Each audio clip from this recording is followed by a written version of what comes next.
Alhamdulillahirabbil alamin. Iyyaka na'budu wa iyyaka nasta'in. Shiratal ladzina an'amta 'alaihim ghairil maghdubi 'alaihim waladdallin.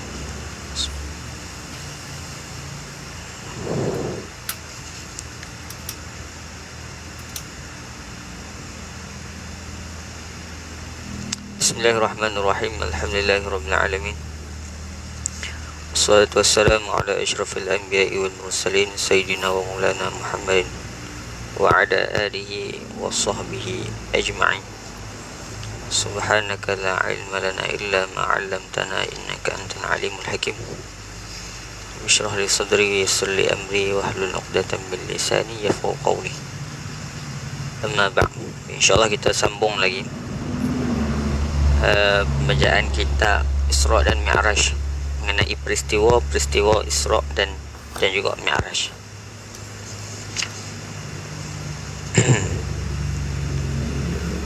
Yang muka surat 6 ke surat 6. Kata Syekh Daud rahimahullah, selepas mana diceritakan berkenaan dengan Nabi berhenti pada satu tempat, Nabi sembahyang pada tempat tu, mana tempat tu tempat dilahirkan Nabi Isa. Kemudian Nabi meneruskan perjalanan bersama dengan malaikat Jibril. Dalam perjalanan tu Nabi terhidu satu bauan, satu haruman yang sangat-sangat wangi. Maka Nabi tanya kepada malaikat Jibril, apakah wangian ni? Daripada manakah? Maka malaikat Jibril jawab, inilah daripada wangiannya keluarga Masyitah. Sebenarnya satu keluarga, sebuah keluarga yang mempertahankan akidah daripada dikufurkan oleh Fir'aun. Fir'aun kufur, masuk murtad balik, keluar daripada Islam balik. Tapi mereka ni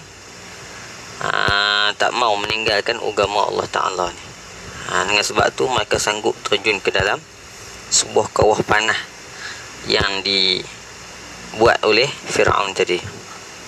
Dengan sebab itulah harum semerbak kubur dia tu sehingga dihidu oleh Rasulullah SAW.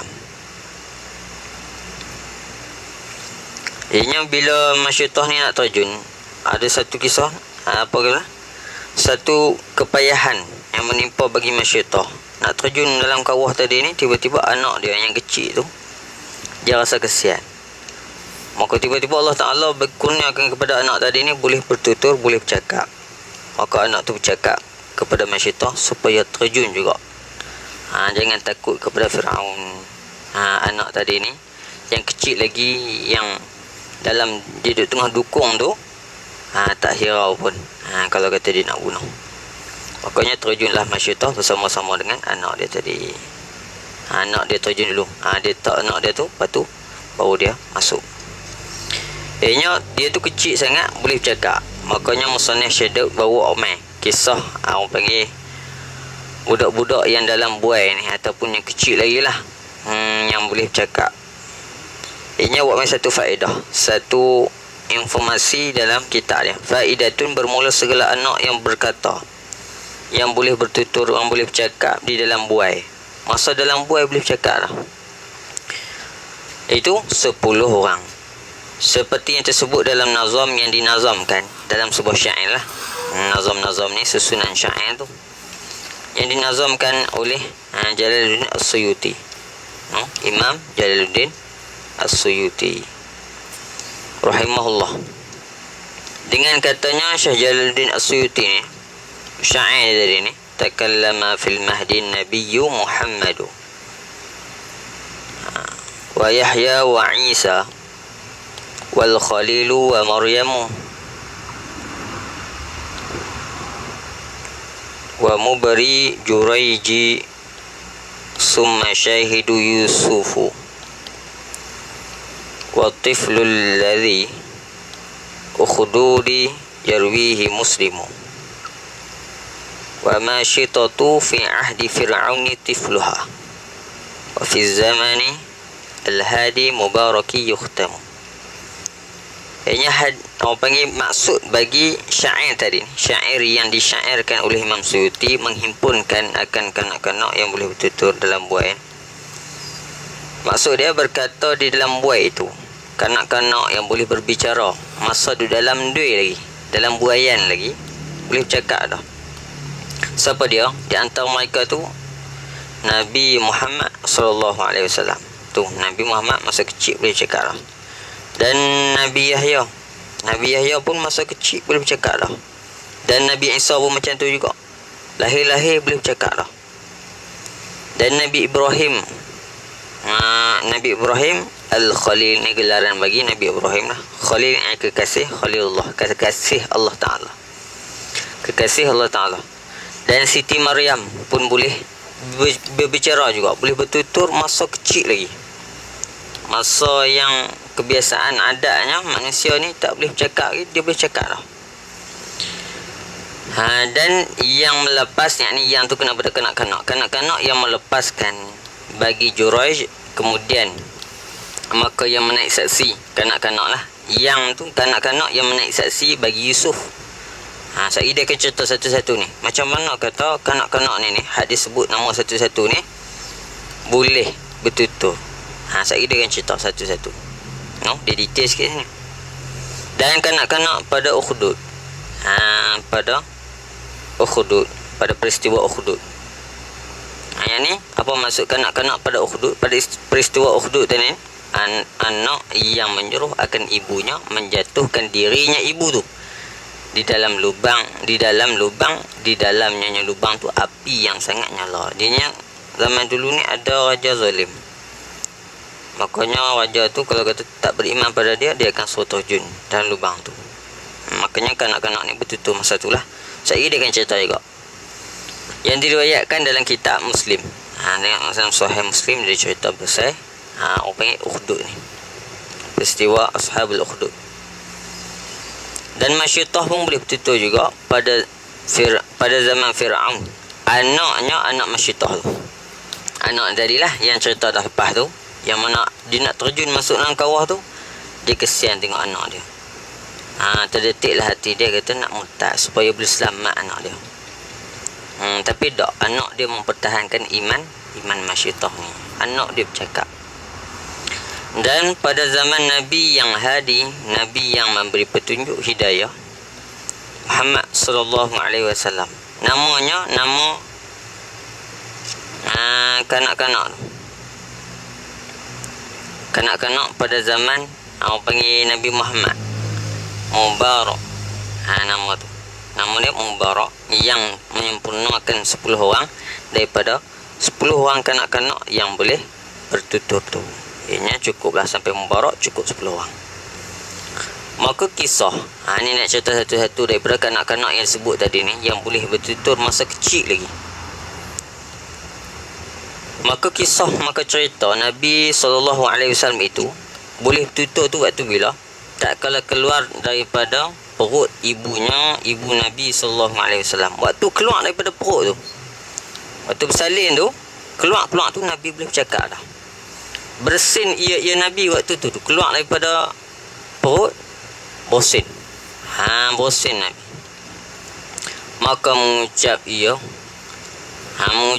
Nabi, Alhamdulillah. Kita kalau kata bayi lu ni keluar teriak lah, nangis teriak. Makanya Nabi tidak. Keluar tu bersin, ucap Alhamdulillah. Maka menyahut segala malaikat, menjawab lah akan ucapan Nabi tadi dengan katanya segala malaikat tu, yarhamkallah. Mudah-mudahan Allah Ta'ala merahmati engkau. Engkau yang ni kena pada Nabi Muhammad. Dan pada satu riwayat, awal perkataan Nabi, tak kala keluarnya Nabi itu, keluarnya Nabi ni daripada perut ibunya. Waktu keluar Nabi itu, setengah riwayat yang lain, riwayat hadis yang lain, dia kata Allahu Akbar kabira. Bukan kata Alhamdulillah, Nabi kata Allahu Akbar kabira walhamdulillahi katsira subhanallahi bukratan wa asila. Nabi kata macam tu. Hanya atas orang panggil khilaf riwayat, bersalah-salahan antara riwayat ulama. Setengah ulama kata macam ni, setengah ulama kata macam ni. Ala kulli halnya Nabi boleh bertutur waktu keluar daripada perut, boleh bertutur dah, boleh bercakap dah.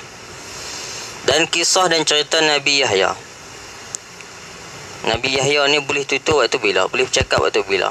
Masa kecil tu, bahawa ia Nabi Yahya saksi bagi Nabi Isa. Padahal umur Nabi Yahya tu setahun dan sebulan. Setahun sebulan. Oleh orang lain ni setahun sebulan tak boleh cakap lagi. Budak-budak zaman sekarang ni, zaman lah ni tak boleh cakap lagi. Tapi Nabi Yahya setahun sebulan dah boleh cakap lah. Dengan kata Nabi Yahya untuk menaik saksi bagi Nabi Isa, mengakui bahawa Nabi Isa tu adalah pesuruh Allah. Asyhadu annaka abdullahi wa rasuluhu.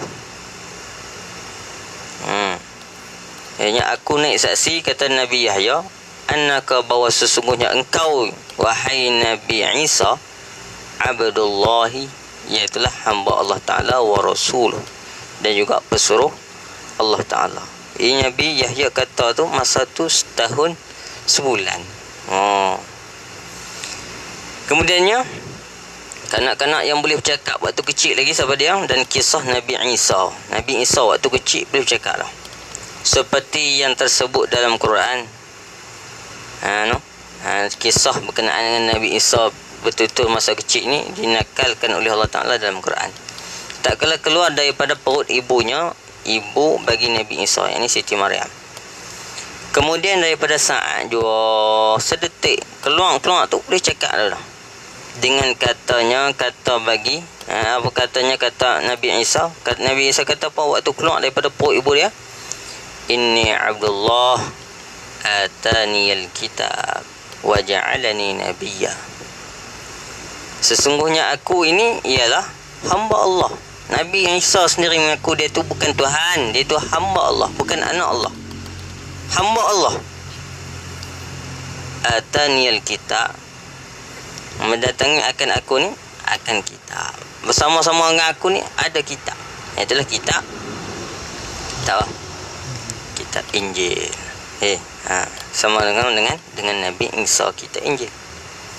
Wa ja'alani nabiyya, dan Nabi Isa kata lagi, menjadi akan aku oleh Allah Ta'ala nabiyya, akan nabi. Allah Ta'ala jadikan aku ni Nabi Isa sebagai nabi, bukan Tuhan. Tu tersebut dalam surah apa? Surah Maryam ayat apa? Tak ingat? Tak ingat ya? Ayat 30. Kena ingat lah. Dan kisah Nabi Ibrahim. Tak kala keluar ia Nabi Ibrahim daripada perut ibunya, sama juga lah. Nabi Ibrahim, Nabi Isa, Nabi-Nabi ni yang keluar daripada perut ibu terus boleh tutur. Ni salah satu yang mukjizat. Ikut setengah pendapat ulama lah. Setengah ulama kata selagi mana belum dilantik menjadi Nabi, dia bukan panggil orang mukjizat. Itu khilaf. Cuma istilahnya beza. Adapun nisbah Allah Ta'ala nak memuliakan Nabi ni. Nabi Ibrahim tak keluar ia Nabi Ibrahim daripada perut ibunya, ibu Nabi Ibrahim ni bangun berdiri ia Nabi Ibrahim. Lepas keluar daripada perut, bangun berdiri. Allah. Berdiri atas dua kaki. Berdiri sungguh atas dua kakinya Nabi Ibrahim tu. Berkata ia, bila dia berdiri, Nabi Ibrahim keluar daripada perut ibu dia, berdiri. Berkata ia Nabi Ibrahim, la ilaha illallah wahdahu la syarikalah, lahul mulku wa lahul hamdu. Lahul mulku wa lahul hamdu lillahi alladhi hadana. Maka sampai suara Nabi Ibrahim yang berkata la ilaha illallah sampai habis tadi ni. Sampai suara dia tu pada segala bumi, setiap pelusuk bumi sampai suara Nabi Ibrahim. Mana kata penduduk bumi masa tu dengar suara Nabi Ibrahim ni. Dan mendengar segala binatang. Binatang-binatang pun dengar juga. Bukan nanti manusia saja, binatang-binatang pun dengar juga. Dan kisah Siti Maryam. Siti Maryam pun antara orang-orang ataupun kanak-kanak yang boleh bertutur di masa kecil. Masa yang oleh manusia tak boleh bercakap lagi masa tu. Tapi ni Siti Maryam boleh bercakap dah. Seperti yang tersebut dalam Quran. Ada kisah kenaan dengan Siti Maryam ni bercakap. Tersebut dalam Quran. Dengan kata Siti Maryam. Kata Siti Maryam. Menjawab bagi pertanyaan Nabi Zakaria. Ini Nabi Zakaria tanya Siti Maryam jawab. Dengan kata Siti Maryam tadi ni, dari mana buah kayu yang bukan musimnya, musim buah kayu. Buah kayu, oleh-olehnya ni bukan musim dia ni. Macam kita lah kan. Macam kita. Ni awal-awal tahun ataupun akhir-akhir tahun main buah durian. Main mana buah durian? Tak ada. Dia kurang-kurang kat Ramadan esok ni. Pun nak dah. No? Ianya main mana? Ianya samalah ni pun. Tiba-tiba ada buah tu dalam bilik Siti Maryam. Ya, Nabi Zakaria masuk, tengok-tengok ada buah. Buah ni musim ni tak ada ni. Bukan buah dia. Makanya Nabi Zakaria pun tanya Siti Maryam, main mana buah ni? Masa tu Siti Maryam kecil lagi. Maka menjawab Siti Maryam, padahal umur Siti Maryam tu tengah 2 tahun. Tengah 2 tahun awak. Setahun setengah. Setengah. Bukan tengah 2 tahun tu mana kata 2 tahun tu bagi 2 tak. Tengah 2 tahun ni setahun setengah. Itu cara cakap tu. Bahasa dulu. Kita belah utara ni dia cakap gini istilah ni. Setengah 2,000. 1,000 setengah lah. Setengah 200. 1 setengah. Kalau setengah 300, 200 setengah. Tu. Ianya masa tu umur Siti Maryam baru setengah setengah. Boleh bercakap, jawab bagi pertanyaan Nabi Zakaria, main mana buah ni? Dengan katanya Siti Maryam, huwa min indillah, innallaha yarzuqu man yasha' bighairi hisab. Buah tani ni daripada Allah Ta'ala. Daripada Allah Ta'ala. Allah Ta'ala yang hantar main buah tu. Buah yang mana musim ni tu bukan musim dia musim ni. Allah Ta'ala hantar kepada Siti Maryam. Siti Maryam tak pergi mana-mana. Malaikat tolong main hantar. Inna Allah yarzuqu man yasha'. Sesungguhnya Allah Ta'ala tu yarzuqu man yasha'. Memberikan rezeki atas mereka, kepada mereka yang dia menghendaki, bighairi hisab, dengan ketiadaan hitung. Banyak mana Allah Ta'ala bagi rezeki, boleh bagi. Tak ada masalah. Di sisi Allah Ta'ala nak bagi banyak, nak bagi. Tu nak kata Allah Ta'ala ni maha pemurah, maha kuasa. Itu jadinya Siti Maryam boleh bercakap waktu tu. Dan kisah yang melepaskan Juraij tak kala dituduh orang akan berzina. Juraij ni dituduh berzina. Kayaknya ada kanak-kanak ni yang melepaskan akan tuduhan Juraij jadi ni. Dan anak ini, ia anak ini saat ni empunya anak, yakni ni masih kanak-kanak, masih kecil lagi. Tu maksud empunya anak ini masih kecil. Ia ada sama-sama dengan Juraij tu, ada anak kecil. Maka bertanya Juraij itu akan kanak-kanak itu. Tanya budak tu tak percaya ke? Tanya budak tu. Budak tu kecil lagi, tak boleh cakap lagi. Maka sahut ia. Ia kanak-kanak tadi ni, aku anak sianu gembala kambing. Aku ni anak bagi tu pengembala kambing tu. Dia boleh cakap. Tak tersangka-sangka tengok ni. Kemudiannya mana lagi kanak-kanak yang boleh cakap waktu kecil. Dan kisah Nabi, kisah syahid yang menjadi saksi Yusuf. Ini masyhur cerita berkenaan dengan Nabi Yusuf dan juga Siti Zulaikha. Tu. Yang mana Siti Zulaikha ni nak goda Nabi Yusuf. Jadinya bila tu berkejaran. Jadi orang panggil beligan, kejak. Bila berkejak, Zulaikha tarik baju Nabi Yusuf sampai koyak belakang. Lepas tu Kena masa tu kebetulan suami Siti Zulaikha ni balik. Maka tengok tengok keadaan tu, kejadian tu. Maka Siti Zulaikha kata, Yusuf lah yang dia nak goda aku, bukan aku yang nak goda Yusuf. Yusuf nak goda. Makanya pada ketika tu jadi guna, tak tahu nak buat macam mana. Akhirnya budak ni mai. Budak ni masa ni.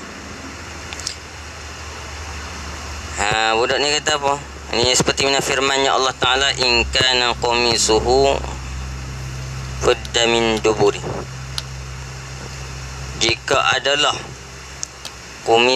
qamisuhu, yakni pakaian itulah, baju dia tu, kalau kata koyak, orang panggil daripada belakang, maka tu adalah perbuatan Zulaikha. Kan? Tengok. Kalau kata koyak depan, tu adalah perbuatan orang panggil Nabi Yusuf. Perbuatan menggoda tu. Makanya tengok. Budak kecil tu kata macam tu, cakap macam tu, bagi buah fikiran kepada orang tu, supaya boleh nilai, boleh hukum. Maka tiba-tiba tengok betul koyak baju Nabi Yusuf tu di belakang. Sebab Siti Zulaikha yang tarik. Ketika itulah ramai tahu kata Siti Zulaikha yang nak menggoda Nabi Yusuf. Kisah dia panjang lagi. Itulah dekat tu kita nak cerita Isra Mi'raj. Dan kisah Tifl, kisah kanak-kanak Ukhdud, Ashabul Ukhdud pun cerita dalam Quran. Adalah seorang raja yang zalim. Ianya waktu zaman Ashabul Ukhdud tu, ada raja yang zalim. Ia raja ni menyala-nyalakan api dalam lubang yang besar. Ianya raja ni dia korek satu lubang yang besar, dia buh kayu api banyak-banyak, lepas tu dia nyalakan api dan lubang tu, memasukkan segala manusia yang tiada mengikut akan agama raja yang zalim ni. Siapa-siapa yang tak mau mengaku agama bagi raja yang zalim ni, maksudnya tak mau ikut agama raja yang zalim tadi ni, dia akan dicampak masuk dalam lubang tadi ni, lubang yang digali tadi ni. Tu dimasukkan orang tidak mengikut agamanya, kufur itu ke dalam api, akan dicampakkan dalam api tadilah. Maka ada satu perempuan, ada baginya waktu ramai-ramai duk nak campak orang-orang hak tak mau ikut raja saat ni, raja yang zalim tu, suruh ikut agama dia tu. Dalam keadaan masa tu ada seorang perempuan yang nak kena campak masuk dalam lubang tu juga. Cumanya perempuan ni dia ada anak, ada baginya perempuan tadi ni anak yang kecil. Ni je masalah ni. Kesian ke anak. Umurnya anak yang kecil saat ni 7 bulan. Anak tu baru 7 bulan, kecil lagi. Padahal benci ia perempuan tadi ni akan jatuhnya ke dalam api. Perempuan tu tak sukalah, dah dia bawa anak ni. Lepas tu takkan dia nak terjun, padahal anak dia tu kecil lagi, tak tahu apa-apa lagi. Maka berkata anak tu dalam keadaan kesangsian itu, duk syak wasangka tadi ni nak terjun ke tak mau terjun, kesian kat anak ni. Berkata anak itu, anak dia tu hak masih usia 7 bulan tu, dia kata, hei ibuku, jangan engkau terkejut.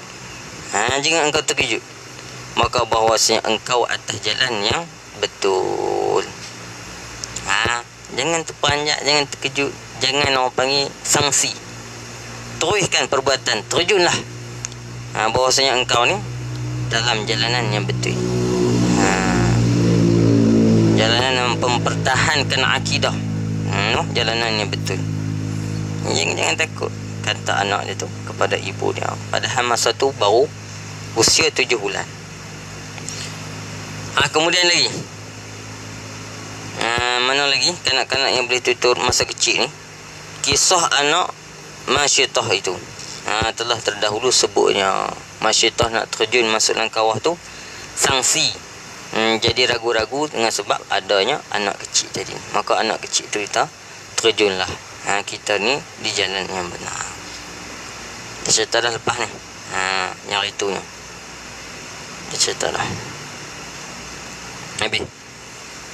Kemudiannya lagi, kanak-kanak yang ke-10 yang boleh bertutur masa kecil dan kisah Mubarak.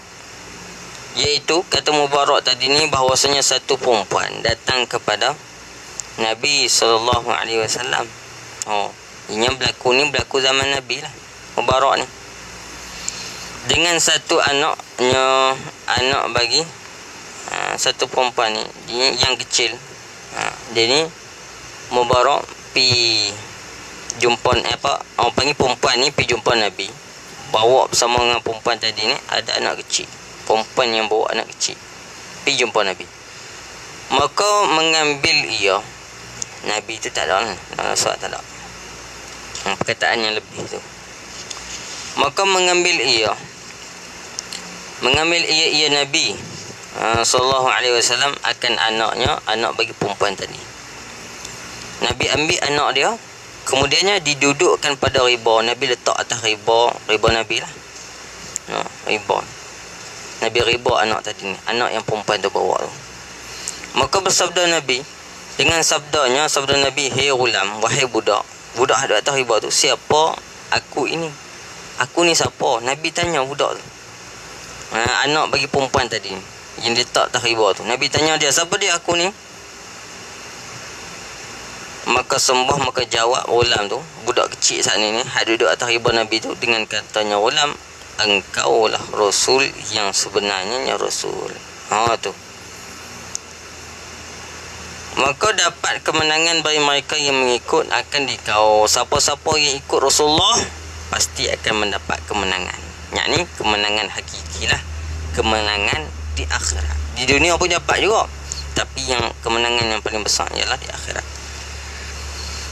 Dan binasa bagi mereka yang menyalahi akan dikau ya Rasulullah. Orang-orang yang bertentangan dengan Rasulullah akan celaka, akan binasa esok di akhirat.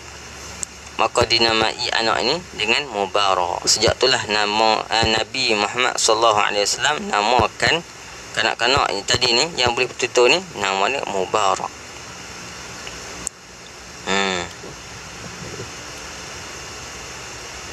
Mubarak ya mama. Wallahu a'lam. Wallahu a'lamu bis-salam.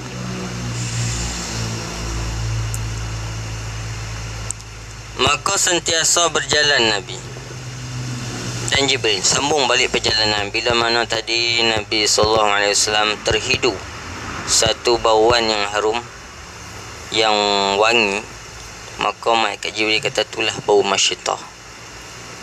Tak apalah, sambung lagi perjalanan. Bila sambung lagi perjalanan, Nabi ternampak lagi. Berjalan Nabi SAW hingga berjumpa atas beberapa kaum yang memecahkan kepala mereka itu kaum. Dalam perjalanan nak ke Baitul Maqdis lagi ni, nak ke Palestin lagi ni, Nabi ternampak satu kaum yang mana pekerjaan satu kaum ni mempecahkan kepala. Tiap-tiap dipecah dah kepala, maka kembali pula kepala tadi ni seperti dahulu kalau seperti mana sebelum dipecahkan. Jadi elok balik. Lepas elok, pecah lagi kepala. Lepas tu jadi elok balik. Lepas elok, pecah lagi. Ni gambaran kata azab esok ni. Tiada lemah mereka itu. Tu lemah. Tiada lemah. Maka limpah noh, lemah.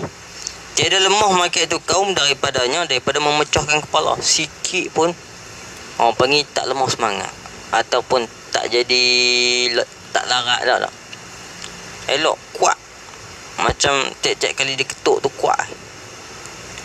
Kalau kita dah kali pertama dah sakit, kali kedua serik lah kan. Tapi tak serik, katok sampai pecah juga kepala. Lepas tu Allah Ta'ala bagi elok balik kepala dia, katok pula pecah. Maka sabda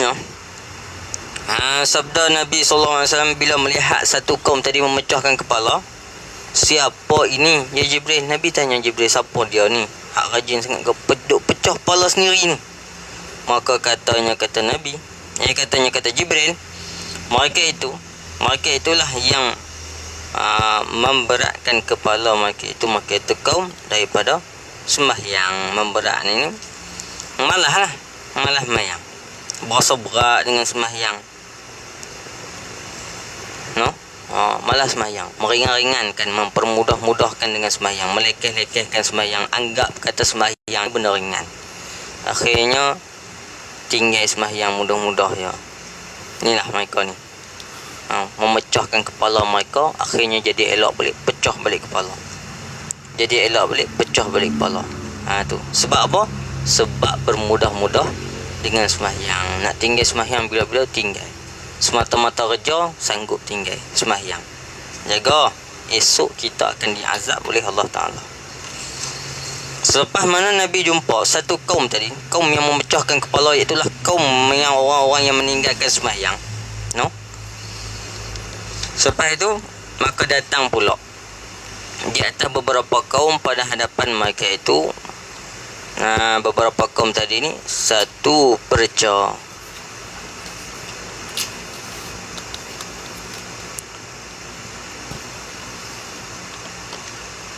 Satu perca.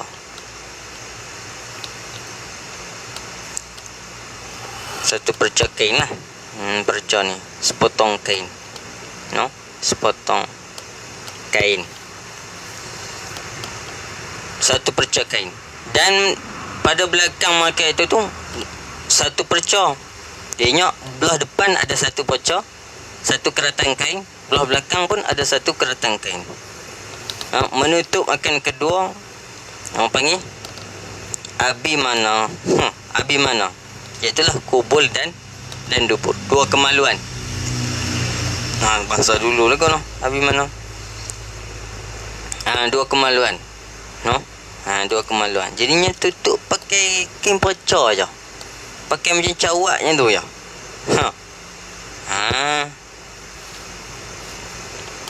Dihalaukan mereka tadi ni, satu kaum, satu kumpulan, satu grup mana satu kumpulan tadi ni, yang mana pakai perca kain tutup kemaluan depan, tutup kemaluan belakang. No, tutup kubul, tutup dubur. Dihalau mereka tadi seperti dihalau binatang ke padang. No, kena halau. Macam kita duk halau lembu, halau kambing, halau ayam untuk ke padang. Memakan mereka itu satu kaum tadi akan zakum. Apa dia zakum? Yakni bara api Jahannam. Tu. Jadinya keadaan mereka ni dah lah pakai macam pakai cawat, pakai spender, underwear, semak dalam, kan? Patutnya hanya tutup dua kemaluan je. Lepas tu dihalau pula macam binatang ke padang. Lepas tu depa di padang tu depa makan zakum. Makan bara api neraka Jahannam. Dan batunya batu bagi api neraka Jahannam.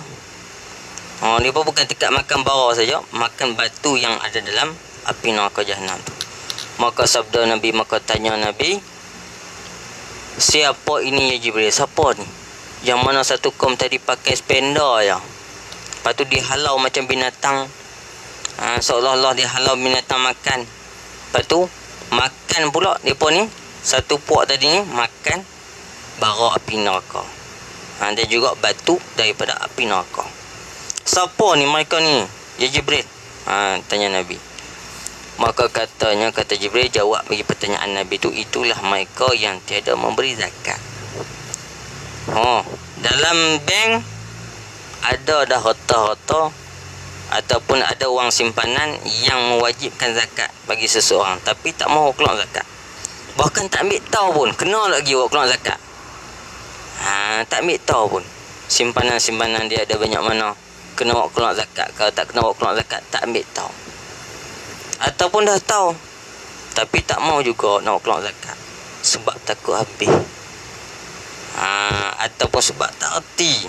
Kalau tak erti tak apa, boleh pergi tanya orang-orang pandai. Tapi tak ni, tak ada usaha, tak mau keluar zakat, ni esok ni akhirat akan diazab oleh Allah Ta'ala. Ni gambaran di malam Isra' dan Mi'raj. Allah Ta'ala zahirkan kepada Nabi, mereka yang tidak membayar zakat akan makan batu daripada api neraka dan juga bara api neraka tu sendiri. Seperti firman Allah Ta'ala, wa ma zalamna Wa ma zalamnahum walakin kanu anfusahum yazlimun. Maksud dia apa dia? Dan tiada zalim kami yakni pihak Allah Ta'ala lah, akan mereka itu kufar, dan tetapi adalah mereka itu kufar menzalimkan diri mereka itu. Kufar ni mereka yang kufur. Emang kufur tu kufur dengan Allah Ta'ala ataupun kufur dengan nikmat Allah. Allah Ta'ala bagi reta untuk kita ni gunakan kepada kebajikan, kepada kebaikan. Ada reta banyak zakat, tiba-tiba tak banyak zakat, maka kita yang menzalimkan diri kita sendiri, bukan Allah Ta'ala yang menzalimkan diri kita. Apa buktinya? Esok akhirat kita yang kena azab, dengan sebab kita sendiri yang tak banyak zakat. Habis akhirnya jumpa satu golongan tadi ni, itulah golongan yang tidak membayar zakat. Maka datang pula atas beberapa kaum situlah, sama-sama pun dia juga lah. Maka datang pula berapa kaum. Allah Subhanahu wa ta'ala. Subhanakallah. Allahumma anfa'na bima 'allamtana wa 'allimna. Allahumma rabbana atina fid dunya hasanah wa fil akhirati hasanah. Subhana rabbika. Assalamualaikum warahmatullahi